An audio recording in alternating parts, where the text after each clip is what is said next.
Hello students, YouTube के channel management with DP Singh में आप सभी का स्वागत है। आज अपने इंडस्ट्रियल लॉ में इंडस्ट्रियल डिस्प्यूट एक्ट 1947 औद्योगिक विवाद अधिनियम 1947 में prevention and settlement of industrial dispute औद्योगिक विवादों की रोकथाम और निपटारा पर चर्चा करेंगे। इसे समझने का प्रयास करेंगे। औद्योगिक विवाद अधिनियम के उद्देश्यों में जहां एक और औद्योगिक शांति स्थापित करना या बनाए रखना और दूसरी ओर इसका प्रमुख उद्देश्य है विवादों की रोकथाम करना और उत्पन्न होने वाले विवादों को निपटारे की समुचित व्यवस्था करना था। तो इसके अंतर्गत आज अपने औद्योगिक विवादों में किस प्रकार से रोकथाम और निपटारे की व्यवस्था की गई है, इसको समझने का प्रयास करते हैं। तो students, machinery for settlement of industrial dispute, इसमें देखते हैं क्या क्या व्यवस्था की गई है इस नियम के अंतर्गत। फर्स्ट इसमें आता है वर्क्स कमेटी, कार्य समितियां।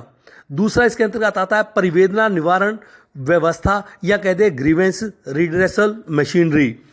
थर्ड इसके अंतर्गत आता है समझौता या सुलह अधिकारी, कॉन्सिलेशन ऑफिसर। फोर्थ इसके अंतर्गत आता है समझौता या सुलह मंडल, बोर्ड ऑफ कॉन्सिलेशंस। फिफ्थ इसके अंतर्गत आता है कोर्ट ऑफ इंक्वायरी, जांच न्यायालय।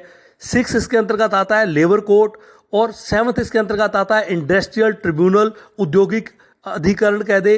और आठवां इसके अंतर्गत आता है नेशनल ट्रिब्यूनल, राष्ट्रीय अधिकरण। तो स्टूडेंट, इसमें सबसे पहले आता है वर्क्स कमेटी, कार्य समितियां कह दें, जिसमें अपने ये कहते हैं कि जब किसी भी औद्योगिक संस्थान में या प्रतिष्ठान में 100 या उससे अधिक श्रमिक कार्य कर रहे हैं या पिछले 12 महीने की अवधि में कार्य कर चुके हों, तो कोई भी समुचित सरकार कार्य समिति के गठन का आदेश दे सकती है अंडर सेक्शन 3 के अकॉर्डिंग।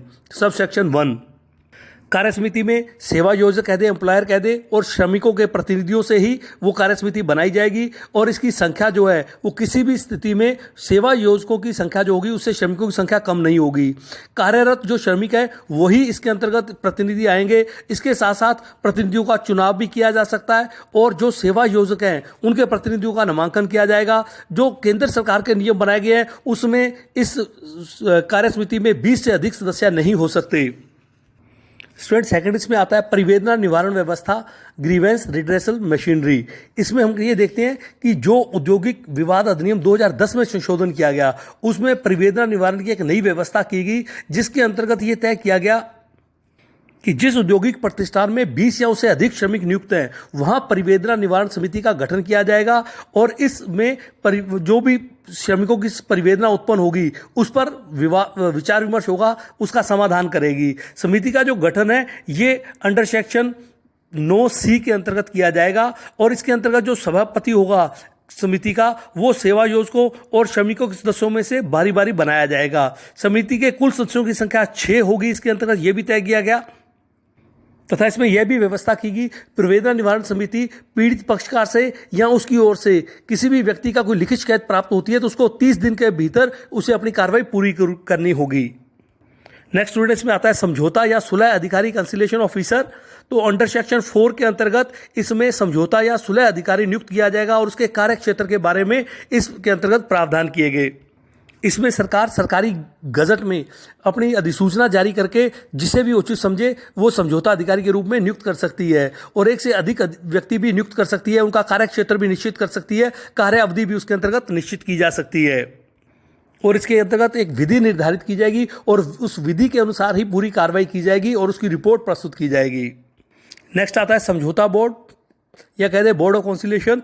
इसमें धारा 5 के अनुसार सरकार जो है वही सरकारी गजट में अधिसूचना प्रसारित करके समझौते बोर्ड का गठन करेगी और इसकी सूचना में अध्यक्ष और सदस्यों के नाम का उल्लेख करेगी। गठन का जो उद्देश्य होगा वो भी बताया जाएगा कि औद्योगिक विवादों को निपटारा करने के लिए इसको बनाया गया है।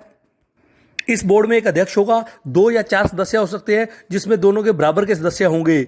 अध्यक्ष की नियुक्ति जो है वो ऐसे निष्पक्ष व्यक्ति की जाएगी जो औद्योगिक विवाद या उस उद्योग से किसी प्रकार से संबंधित ना हो।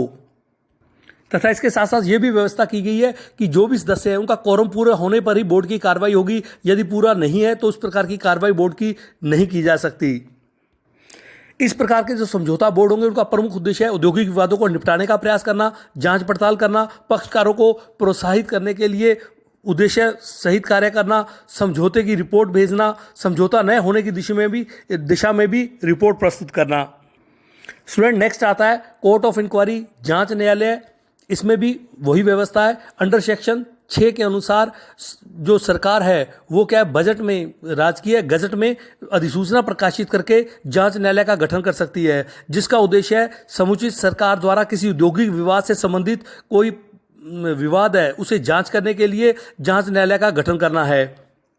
इस प्रकार की जांच न्यायालय में एक व्यक्ति या एक से अधिक व्यक्ति सदस्य हो सकते हैं, लेकिन वो निष्पक्ष होने चाहिए। यदि एक व्यक्ति का जांच न्यायालय बनाया गया है तो वही व्यक्ति इसमें अध्यक्ष होगा। यदि 2 व्यक्ति हैं तो एक व्यक्ति उसका अध्यक्ष होगा और दूसरा उसका सदस्य होगा। सरकार द्वारा इस प्रकार के अध्यक्ष को नियुक्त किया जाएगा। इस प्रकार की जो जांच न्यायालय होगी उसकी कार्यावधि 6 महीने तक होगी। 6 महीने में उसे अपनी रिपोर्ट प्रस्तुत करनी पड़ेगी और जो भी इसके पास विवाद का विषय होगा वो सरकार द्वारा इसको प्रस्तुत किया जाएगा। नेक्स्ट स्टूडेंट आता है लेबर कोड, श्रम न्यायालय, धारा 7 के अनुसार।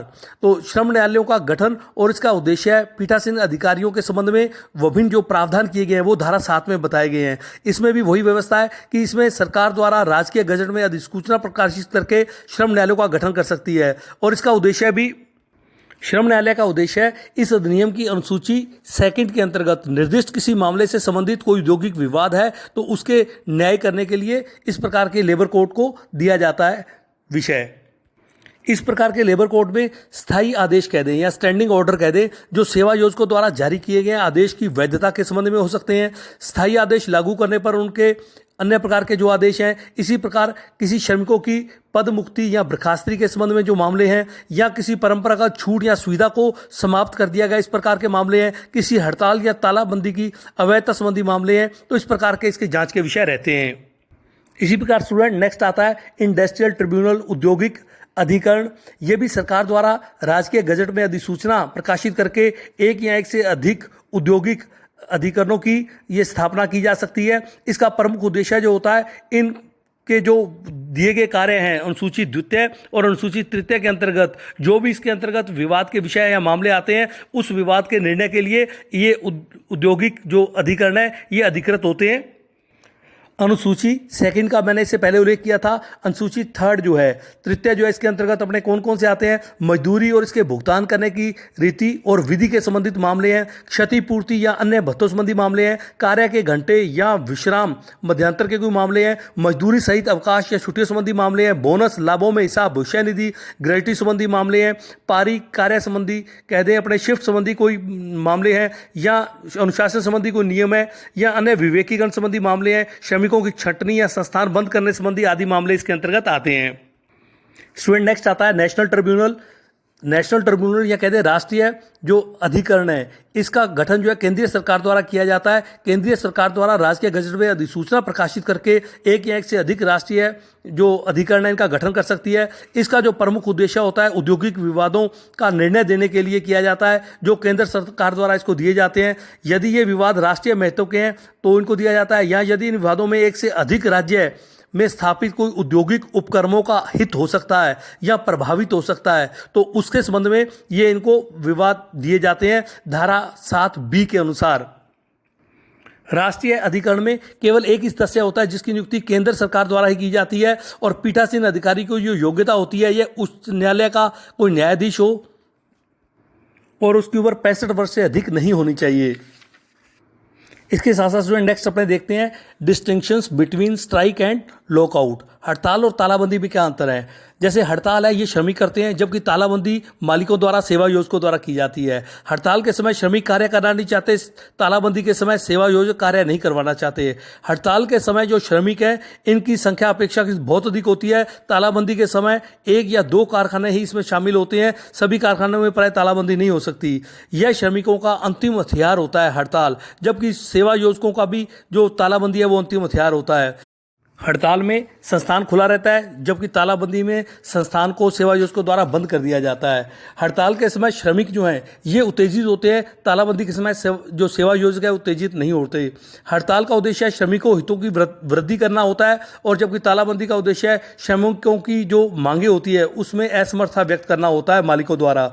जो हड़ताल का उद्देश्य है वो क्षेत्र संकुचित होता है, इसमें तालाबंदी सम्मिलित नहीं होती, जबकि तालाबंदी में हड़ताल सम्मिलित होती है, अर्थात तालाबंदी होने पर हड़ताल स्वतः ही हो जाती है। अवैध हड़ताल होने पर प्रत्येक श्रमिक को 50 रुपये तक आर्थिक दंड या 1 माह का कारावास अथवा दोनों हो सकते हैं, जबकि अवैध तालाबंदी के समय सेवा योजकों को 1,000 रुपये का अर्थदंड या 1 माह का कारावास अथवा दोनों दिए जा सकते हैं।